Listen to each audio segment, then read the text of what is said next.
Hello students, professor Asmit Kaur है। Welcome to my channel theory Guru. तो इस वीडियो में हम करेंगे leases Indian accounting standard 17 part 2। तो पार्ट 1 आपको होपफुली क्लियर हो गया होगा, लीजेस का मतलब क्या होता है और उसका जो बेसिक हमने डिस्कस किया। तो इस पार्ट में हम करेंगे recognition and measurement of लीजेस, right. देखो, टाइप ऑफ लीजेस हम कर चुके हैं, कितने तरह की होती हैं, 2 टाइप्स की। कौन कौन सी? हाँ जी, finance lease and operating lease. Finance lease कौन सी होती है? जिसके अंदर risks and rewards attach to the ownership are transferred to the lessee, very right. और ऑपरेटिंग लीज के अंदर जो रिस्क्स एंड रिवॉर्ड्स होते हैं वो किसके पास रहते हैं? लेसर के पास रहते हैं, और लेसी को सिर्फ उसे ऑपरेट करने का राइट दिया जाता है, ठीक है। तो देखो, चाहे फाइनेंस लीज हो चाहे ऑपरेटिंग लीज हो, तो पार्टीज तो दो ही होंगी, ठीक है। फाइनेंस लीज में भी लेसर और लेसी इन्वॉल्व होंगे, and on the other hand operating lease में भी लेसर एंड लेसी इन्वॉल्व होंगे। तो चाहे फाइनेंस लीज हो चाहे ऑपरेटिंग लीज हो, बुक्स ऑफ अकाउंट्स दोनों की बनती हैं, ठीक है। तो हम इस वीडियो के अंदर डिस्कस करेंगे लेसर और लेसी की books in case of finance lease, right. तो देखो, फाइनेंस लीज के अंदर हम सबसे पहले बात करें in the books of lessor. Lessor कौन होता है? ऑनर ऑफ द एसेट, ठीक है, जिसने अपना एसेट यूज करने के लिए दिया है।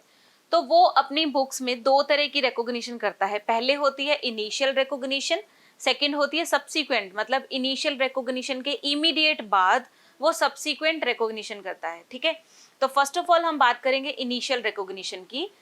तो सबसे पहले लेसर ने अपनी बुक्स के अंदर उसे बैलेंस शीट के अंदर एज रिसीवेबल्स दिखाना होता है। किस अमाउंट के ऊपर? At the amount equal to the net investment, ठीक है। मान लो मैंने 5 लाख का एसेट खरीदा, I am the owner of the asset, और मैंने उसको किसी सेकंड पार्टी को लीज पे दे दिया, ठीक है।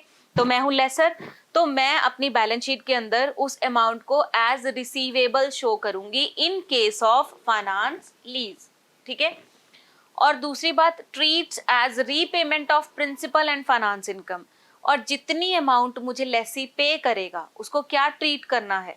उसको ट्रीट करना है repayment of principal and finance income, ठीक है। उसको एज रेंट नहीं आपने कंसिडर करना, आपने कंसिडर करना है कि नेट इन्वेस्टमेंट के ऊपर सामने वाली पार्टी रीपेमेंट कर रही है प्रिंसिपल अमाउंट की, ठीक है। तो फाइनेंस लीज के अंदर इनिशियल रिकॉग्निशन में लेसर को दो चीजों का ध्यान रखना है। पहली बात, अपनी बैलेंस शीट के अंदर उसे एज रिसीवेबल शो करना होता है, ठीक है। कितनी अमाउंट से?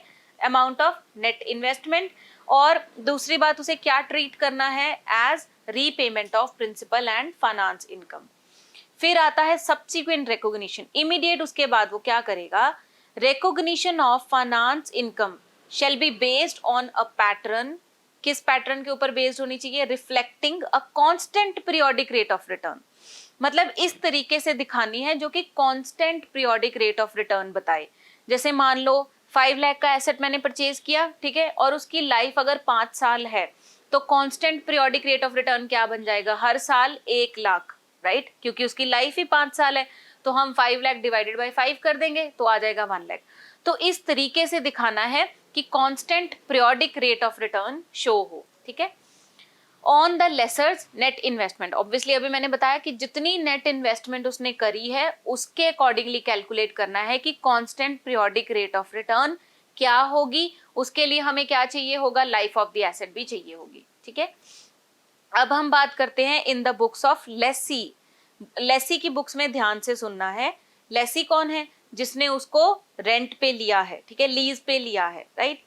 तो लेसी अपनी बुक्स में इनिशियल रिकॉग्निशन करता है at amounts equal to fair value of the lease property, और इफ लोअर, या तो फेयर वैल्यू पे करेगा या फिर लोअर, कौन सी? Lower the present value of the minimum lease payment. मतलब जो लेसी है ना, वो दो पेमेंट्स निकालता है। पहली तो फेयर वैल्यू होगी, जैसे मैंने आपको बताया कि 5 लाख का एसेट मैंने उसको दिया, तो 5 लाख क्या है? फेयर वैल्यू हो गई, ठीक है। दूसरा उसने कैलकुलेट करना है present value of the minimum lease payment. इतना कंफ्यूज होने की बात नहीं है, आगे हम इसका प्रैक्टिकल करेंगे, आपको और क्लियर हो जाएगा, ठीक है। अभी के लिए आप इतना याद रखो कि उसने दो फिगर्स निकालनी होती हैं। पहली होती है फेयर वैल्यू, दूसरी होती है प्रेजेंट वैल्यू। इन दोनों में से जो भी कम होगी, विच वन इज लोअर, वो अपनी बुक्स ऑफ अकाउंट्स में डालेगा, ठीक है। दूसरा आता है उसने किस बात का ध्यान रखना है? The discount rate is to be used in calculating the present value of the MLP. MLP stands for minimum lease payments. Is the interest rate implicit in the lease. तो आपको पता होना चाहिए कि जब भी हमने प्रेजेंट वैल्यू निकालनी है, whenever we want to calculate the present value, we need discount rate. बिना डिस्काउंट रेट के हम प्रेजेंट वैल्यू किसी भी चीज की निकाल नहीं सकते. तो कहते हैं प्रेजेंट वैल्यू निकालने के लिए जो डिस्काउंट रेट आप लोगे वो लीज एग्रीमेंट के अंदर लिखा होना चाहिए, अपनी तरफ से नहीं ले सकते. Whichever is mentioned in the lease agreement वही डिस्काउंट रेट आपने कंसिडर करना है. फिर कहते हैं any initial direct cost of the lessee are added to the amount recognised as an asset. अगर कोई भी डायरेक्ट कॉस्ट लेसी ने इनकर करी है, इनिशियल डायरेक्ट कॉस्ट, तो उसको भी ऐड करना है to the amount recognised as an asset. ठीक है. फिर आ जाती है सब्सिक्वेंट रिकॉग्निशन. सब्सिक्वेंट रिकॉग्निशन के अंदर सबसे पहली बात है कि जो मिनिमम लीज पेमेंट्स होते हैं ना, मिनिमम लीज पेमेंट, अगर किसी को इसकी डेफिनेशन नहीं पता तो वो इससे पहले वाली पार्ट 1 की वीडियो रेफर करें, उसमें मैंने बताया है कि मिनिमम लीज पेमेंट्स क्या होता है. ठीक है. अब जो मिनिमम लीज पेमेंट्स होती है ना, उनको 2 पार्ट्स में डिवाइड कर दिया जाता है. अपोर्शन्ड बिटवीन द, एक पार्ट होता है फाइनेंस चार्ज का, that is cost of borrowing. ठीक है. और दूसरा पार्ट होता है reduction of the outstanding liability. मतलब जितनी मिनिमम लीज पेमेंट लेसी पे करता है, लेसर 2 पार्ट्स में डिवाइड करता है, जिसमें से एक पार्ट होता है फाइनेंस चार्ज का, दूसरा पार्ट होता है reduction of the outstanding liability. ठीक है. ये सारा कुछ आपको और क्लियर होगा विद द प्रैक्टिकल एग्जांपल. फिर कहते हैं contingent rent shall be charged as expense in the periods in which they are incurred.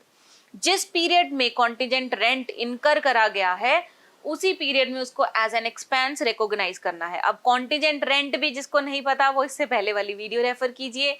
वैसे क्या होता है कि कॉन्टिजेंट रेंट फिक्स्ड नहीं होता, ये कुछ फैक्टर्स के ऊपर बेस्ड होता है, जैसे कि परसेंटेज ऑफ सेल्स. जितनी ज्यादा सेल्स उतना ही ज्यादा कॉन्टिजेंट रेंट होगा. अगर सेल बिल्कुल भी नहीं हुई तो कॉन्टिजेंट रेंट भी 0 हो जाएगा. ठीक है. तो वो आपने तभी रिकॉग्नाइज करना है, मींस कि एक्रूअल बेसिस पे करना है कि जब आपने इनकर करा है तभी आपने उसको एज एन एक्सपेंस रिकॉग्नाइज करना है. ठीक है. फिर कहते हैं in allocating the finance charge to the periods during the lease term a lessee may use some form of approximation. Obviously कुछ अप्रोक्सीमेशन जो है वो यूज की जाती है टू सिंप्लीफाई द कैलकुलेशंस. मान लो मेरा आंसर आ जाता है 445.6, तो अब आप इसको 46 भी कंसिडर कर सकते हो. मतलब पॉइंट के बाद अगर 6 है तो इधर 1 बढ़ा दो, अगर पॉइंट के बाद 2 है तो उसको छोड़ दो. ठीक है. तो कहते हैं कुछ फॉर्म ऑफ अप्रोक्सीमेशन जो है वो लेसी यूज करता है टू सिंप्लीफाई द कैलकुलेशंस. फिर कहते हैं the depreciation policy for depreciable lease assets, कि जो लीज एसेट जिनको डेप्रिशिएट किया जाता है उनके ऊपर कौन सी डेप्रिसिएशन पॉलिसी लगानी है, शैल बी कंसिस्टेंट. किसके साथ कंसिस्टेंट होनी चाहिए? With that for depreciable assets that are owned. Lessee के अगर वो अपने एसेट होते, ओन्ड एसेट्स के ऊपर जिस तरीके से वो डेप्रिसिएशन लगाता है उसी तरीके से उसने डेप्रिसिएशन लगानी है लीज्ड एसेट के ऊपर भी, चाहे वो एसेट्स उसके अपने नहीं है. ठीक है. फिर कहते हैं if there is no reasonable certainty that the lessee will obtain ownership by the end of the lease term.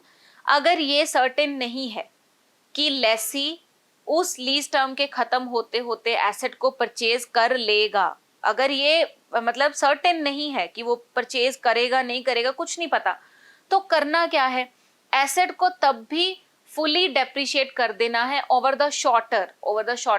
मतलब लीज टर्म या उसकी यूजफुल लाइफ जो भी पहले आ जाएगी उस टाइम तक उसको पूरी तरह से राइट ऑफ कर देना है.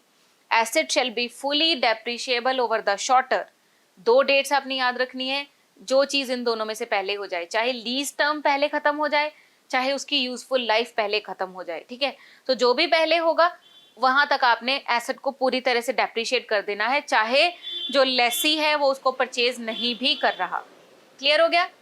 चलिए अब और क्लियर करते हैं. Let us take an example.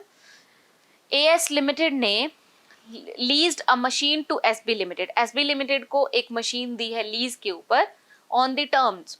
उस मशीन की फेयर वैल्यू है 4 लाख रुपीज. ठीक है. लीज टर्म कितनी है? 5 साल. लीज रेंटल पर एनम कितना पे कर रहा है SB limited? 1 lakh. Guaranteed residual value.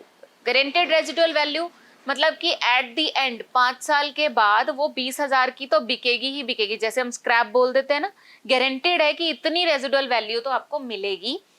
लेकिन एक्सपेक्टेड कितनी है? एक्सपेक्टेड है 40,000 की, हो सकता है 40,000 मिल जाए।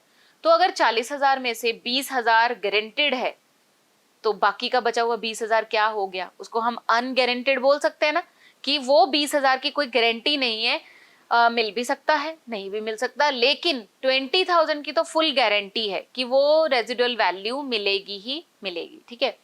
और internal rate of return that is discount rate. अब देखो क्वेश्चन में डिस्काउंट रेट गिवन होता है, इसी तरह से लीज एग्रीमेंट्स के अंदर भी ना डिस्काउंट रेट मेंशन्ड होता है, वही डिस्काउंट रेट आपने अप्लाई करना है। तो आते हैं सॉल्यूशन के ऊपर। सॉल्यूशन में सबसे पहले हमने निकालनी होती है ग्रॉस इन्वेस्टमेंट।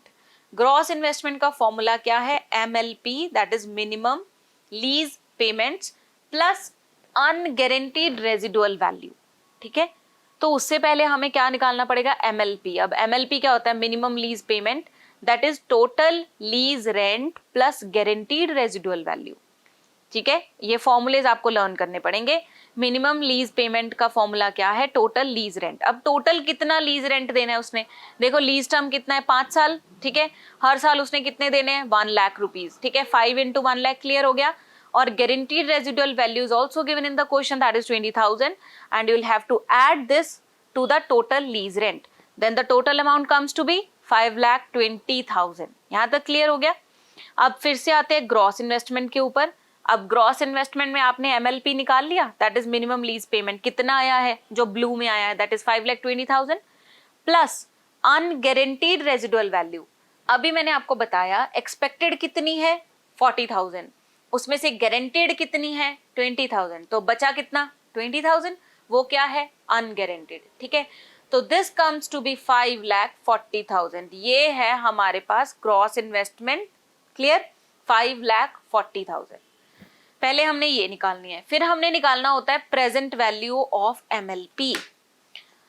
देखिए ईयर्स कितने हैं? 5 साल है उसकी लाइफ, 1 2 3 4 5 हमने ईयर्स लिख लिए।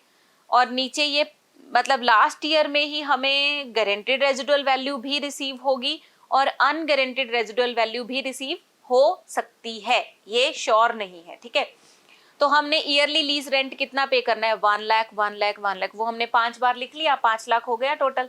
अब जो डिस्काउंट फैक्टर है ना 15%, वो लिख लिया हमने। वो वैसे यूजुअली बुक्स के एंड पे गिवन होता है, डिस्काउंट फैक्टर का एक टेबल होता है, तो वहां पे गिवन होता है 15% के ऊपर, आप देख सकते हो। तो एज सच ये टेबल आपको गिवन होगा। तो सबसे पहले होता है 0.8696, तो हमने 1 लाख को उसके साथ मल्टीप्लाई कर देना है, इट कम्स टू बी 86,960। उसी तरह से 0.7561 को हमने 1 लाख के साथ मल्टीप्लाई कर दिया, इट कम्स टू बी 75,610। तो उसी तरह से पहले 5 साल तक की हमने क्या निकाल ली? टोटल नेट प्रेजेंट वैल्यू निकाल ली। ठीक है। और 5 साल में जो 5th ईयर में जब हम उसको बेचेंगे एज स्क्रैप, तो गारंटीड रेजिडुअल वैल्यू कितनी है? 20,000। 5वें साल में ही सेल करेंगे ना, तो 5th ईयर का ही डिस्काउंट फैक्टर आपने उसी के ऊपर अप्लाई करना है, 0.4972। इसको मल्टीप्लाई करके आया 9944। ठीक है। और लास्ट पे जो अनगारंटेड रेजिडुअल वैल्यू मैंने लिखी है 20,000 की, तो वो भी 5वें साल में ही होगी आपको। तो 5th ईयर का ही हमने डिस्काउंट फैक्टर लेना है, that is again same 0.4972, and this comes to be 9,944। ठीक है। अब देखो हमने टोटल कहां तक लेना होता है? टोटल लेना होता है ये वाले 5th ईयर तक। ठीक है। क्योंकि जो लास्ट वाली अनगारंटेड रेजिडुअल वैल्यू है ना, वो हो भी सकती है नहीं भी हो सकती, तो उसको एक्सक्लूड करते हैं हम। ठीक है। तो दिस कम्स टू बी 3,45,164। यहाँ तक क्लियर हुआ? 3,45,164, जिसके अंदर हमने लास्ट वाली अनगारंटेड रेजिडुअल वैल्यू को इंक्लूड नहीं किया। अब सारे का टोटल कितना आया है? 3,55,108। ठीक है। और जब हमने अनअर्न्ड फाइनेंस इनकम निकालनी होती है, this is the part of the disclosure, कि जब लेसर ने डिस्क्लोज करना है ना कि कितना नुकसान हुआ है उसको, अनअर्न्ड फाइनेंस इनकम, तो सारे का टोटल लेना होता है। तब अनगारंटेड रेजिडुअल वैल्यू को भी इंक्लूड किया जाता है जब आपने अनअर्न्ड फाइनेंस इनकम निकालनी है। ठीक है। तो अब यहाँ पे हम क्या कैलकुलेट कर रहे हैं? Unearned finance income. तो टोटल आया 3,55,108 और उससे पहले हमने क्या निकाला है ग्रॉस इन्वेस्टमेंट, वो कितनी करी है उसने 5,40,000 की। तो अब क्या करेंगे, अनअर्न्ड फाइनेंस इनकम का फॉर्मूला होता है gross investment minus present value of minimum lease payments, this comes to be 1,84,892। तो ये 1,84,892 का उसको क्या हुआ है, अनअर्न्ड फाइनेंस इनकम है, जो उसको अर्न नहीं हुई। ठीक है, अभी मैं आपको बताऊंगी जो ये साइड वाली अमाउंट है 3,45,164, ये कहाँ पे लेनी होती है। ये जो अमाउंट है ये सब्सिक्वेंट रिकॉग्निशन में लेनी होती है। ठीक है, तो ध्यान से सुनो, दोनों चीजों में डिफरेंस क्या है। जब तो आप सेकंड मतलब सब्सिक्वेंट रिकॉग्निशन कर रहे हो तब आपने अनगारंटीड रेजिडुअल वैल्यू को भूल जाना है, उसकी कोई अमाउंट नहीं लेनी। उससे पहले तक का टोटल हमारे पास आ रहा है 3,45,164 का। लेकिन अगर आपने अनअर्न्ड फाइनेंस इनकम निकालनी होती है तब आपने सारे का टोटल लेना होता है, whether it is a guaranteed whether it is a unguaranteed. ठीक है, तो यहाँ पे हमने सारा टोटल ले लिया 3,55,108 का, और ग्रॉस इन्वेस्टमेंट में से इस अमाउंट को माइनस कर देंगे तो हमारे पास अनअर्न्ड फाइनेंस इनकम आ जाती है। ठीक है, तो ये थी इनिशियल रिकॉग्निशन। अब हम बात करेंगे सब्सिक्वेंट रिकॉग्निशन की। सब्सिक्वेंट रिकॉग्निशन का फर्स्ट पॉइंट मैंने आपको बताया कि मिनिमम लीज पेमेंट्स को दो पार्ट्स में डिवाइड करना होता है। कौन कौन से पार्ट्स, एक होता है फाइनेंस चार्ज, दूसरा होता है reduction of the outstanding liability. ठीक है, तो यहाँ पे देखिए चार्ट, पहले हमने ले लिए ईयर 1 2 3 4 5, 5 साल ले लिए, क्लियर हो गया। अब देखो आउटस्टैंडिंग लाइबिलिटी में हमने वो अमाउंट ली है जिसमें हमने सिर्फ गारंटीड वैल्यू को ऐड किया है, दैट इज 3,45,164। यहां से आपने शुरुआत करनी है, आपने अनगारंटीड रेजिडुअल वैल्यू को इसमें कंसिडर नहीं करना होता। ठीक है, अब आउटस्टैंडिंग लाइबिलिटी कितनी है 3,45,164 और मिनिमम लीज पेमेंट कितनी देनी है 1 लाख की, 1 लाख। ठीक है, डिस्काउंट एट द रेट 15% है, तो वो 15% किसका लेना है आपने 3,45,164 का। ठीक है, ये है फाइनेंस चार्ज 51,775। तो 1 लाख में से ये 1 लाख को बाइफरकेट किया जा रहा है, 1 लाख को दो पार्ट में डिवाइड किया जा रहा है।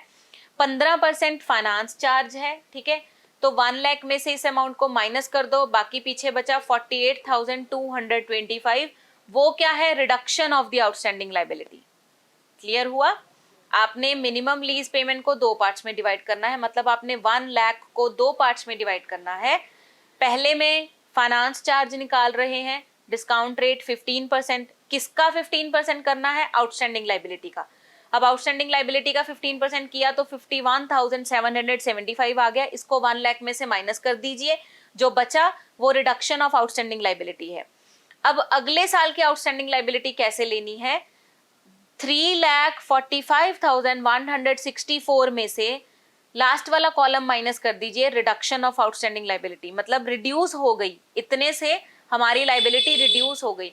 तो 3,45,164 में से 48,225 को माइनस करेंगे तो क्या आ जाएगा 2,96,939। ठीक है, again minimum lease payment 1 lakh है, अब यहाँ पे भी 1 लाख को बाइफरकेट करना है। तो थर्ड कॉलम में हमने क्या लिया है, किसका 15% किया है आउटस्टैंडिंग लायबिलिटी का। तो सेकेंड ईयर में आउटस्टैंडिंग लायबिलिटी कितनी है 2,96,939, उसका 15% करोगे तो आपकी ये अमाउंट आएगी 44,541। इसको 1 लाख में से माइनस कर दोगे तो पीछे कितनी अमाउंट आएगी 55,459। तो इसी तरह से जब आप कैलकुलेट करके देखोगे एट लास्ट 5th ईयर में जो रेजिडुअल गारंटीड रेजिडुअल वैल्यू वाला ईयर है 5th ईयर, वहां तक जाके जो हमारी आउटस्टैंडिंग लायबिलिटी है वो कितनी है 20,011 रुपीज है ना, और आपकी एमएलपी कितनी है minimum lease payment guaranteed residual value 20,000। तो देखो इस क्वेश्चन के अंदर उसने कोई ऐसी बात नहीं करी लेसी ने कि मैं एसेट परचेज करूंगा कि नहीं करूंगा, इसमें सिर्फ इतना बोला गया है कि वो एसेट उसने लीज पे लिया और उस एसेट की लाइफ कितनी है 5 साल। और देखो 5th ईयर पे ऑटोमेटिकली वो क्या हो रहा है राइट ऑफ हो रहा है, पूरी तरह से वो एसेट जो है वो राइट ऑफ हो रहा है।